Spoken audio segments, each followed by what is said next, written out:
결국 모발 이식은 복사 붙여넣기가 아니라 잘라내기 붙여넣기가 되는데요. 뒷머리의 모낭을 뽑아서 부족한 곳으로 옮기는 것이기 때문에 일생 동안 할 수 있는 횟수도 한정되어 있습니다. 그렇기 때문에 잘못된 타이밍에 이식하게 되면 나중에 정말 필요할 때 모낭이 부족해 할 수 없게 되는 경우도 있습니다. 안녕하세요. 윤닥터의 모든 정보 윤종진 원장입니다. 모발 이식 광고 정말 많은데요. 지금 바로 모발 이식으로 인생 역전, 이런 문구들이 넘쳐나다 보니 정말 많은 분들이 탈모가 오면 무조건 모발 이식부터 하면 다 해결될 거라고 생각하십니다. 하지만 현실은 그렇게 간단하지는 않은데요. 저희 병원에 모발 이식을 하러 오셔도 거절당하실 수 있는 케이스들, 양심적으로 솔직하게 말씀드려 보겠습니다. 아닙니다. 생각보다 모발 이식을 하면 안 좋으시거나 지금 당장은 하지 않는 것이 좋은 케이스들이 굉장히 많은데요. 가장 먼저 이해하셔야 할 중요한 사실이 있습니다. 결국 모발 이식은 복사 붙여넣기가 아니라 잘라내기 붙여넣기가 되는데요. 뒷머리의 모낭을 뽑아서 부족한 곳으로 옮기는 것이기 때문에 일생 동안 할 수 있는 횟수도 한정되어 있습니다. 그렇기 때문에 잘못된 타이밍에 이식하게 되면 나중에 정말 필요할 때 모낭이 부족해 할 수 없게 되는 경우도 있습니다. 많은 분들이 모발 이식을 하면 새로운 머리카락이 생기는 줄 아시는데 전혀 그렇지 않습니다. 뒷머리에서 모낭을 채취하면 그 부분은 영구적으로 사라지게 됩니다. 뒷머리 모낭의 양에 따라서 평생 이식할 수 있는 횟수나 양이 정해지게 되는 것입니다. 또한 모발 이식은 모낭이 완전히 죽거나 재생되지 않는 부위에 효과적인데요. M자처럼 원래 이마가 있었다거나 혹은 점점 깊어져 밀린 부위 같은 경우에는 모발 이식이 좋은 해법이 됩니다. 하지만 이제 정수리처럼 모낭은 아직 살아있지만 가늘어지고 옅어져서 탈모가 진행되고 있는 부위는 우선 이식보다는 약물 치료와 메조 치료 같은 게 훨씬 효과적입니다. 모발 이식은 간단하지만 수술에 좀 더 속하기 때문에 당연히 회복 과정과 부작용이 있을 수 있습니다. 가장 많은 분들이 걱정하시는 통증부터 말씀드리면 채취하는 방법에 따라서 차이가 클 수 있습니다. 절개 방식은 칼로 두피를 일정 부분 떼어내기 때문에 거기에 속해 있는 신경과 혈관 손상이 생기면서 통증이 발생할 수 있습니다. 특히 뒷머리를 직접적으로 절개해 떼어내는 것이기 때문에 바로 누워서 주무시는 것이 힘드실 수도 있고 상처 회복되는 과정이 더 오래 걸릴 수 있습니다. 비절개 방식은 상대적으로 통증이 덜하고 일상생활로 빠른 회복이 가능하지만 마찬가지로 일정 시간 찌릿한 신경통 같은 불편함이 나타날 수 있습니다. 그리고 부작용은 아니지만 가장 충격적인 부분이 있는데요. 바로 수술하고 일정 시간이 지나게 되면 심은 이식모가 거의 다 빠진다는 것입니다. 이것은 휴지기 때문에 그런데 환자분들 사이에서는 일명 암흑기라고 불리우고 있습니다. 하지만 모발 이식의 이제 정상적인 과정으로 이식된 모낭들이 새로운 두피 환경에 적응하면서 혈류 공급 시스템도 구축하고 일시적으로 영향을 받아 머리카락이 빠지게 되는 것입니다. 이후 3-4개월 뒤부터 다시 새로운 머리카락이 자라나게 되는데요.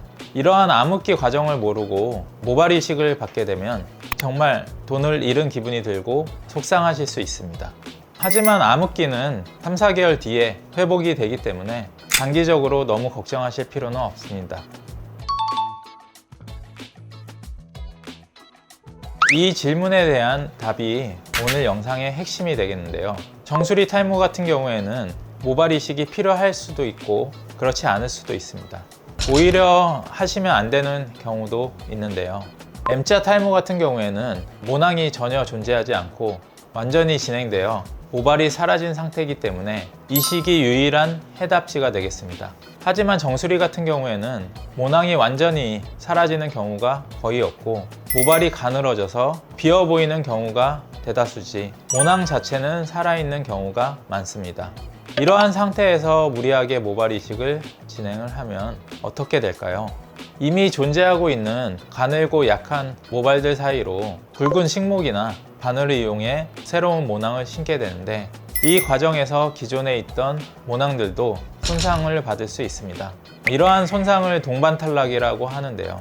이식모 탈락과 동반 탈락이 더불어 발생해 전보다 더 나빠질 수 있지만 3, 4개월 정도 후에 회복이 되기 때문에 정수리 탈모도 모발 이식이 가능한 케이스와 그렇지 않은 케이스를 전문가와의 상담을 통해 결정을 하시는 게 좋습니다. 또한 정수리 탈모 같은 경우에는 탈모약을 드시거나 메조치료, 레이저 치료 이러한 비수술적인 치료로도 얇은 모발을 다시 굵게 만들고 밀도를 보완해 주는 것이 효과적인 케이스가 많을 수 있습니다.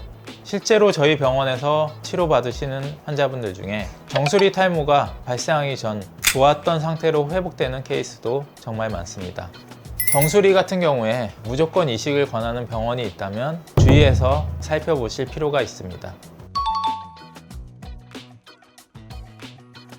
그렇습니다. 후두부 상태는 매우 중요한 요소가 되는데요. 많은 분들께서 뒷머리는 절대 탈모가 오지 않는다고 생각하시는데 그렇지 않은 경우도 있습니다.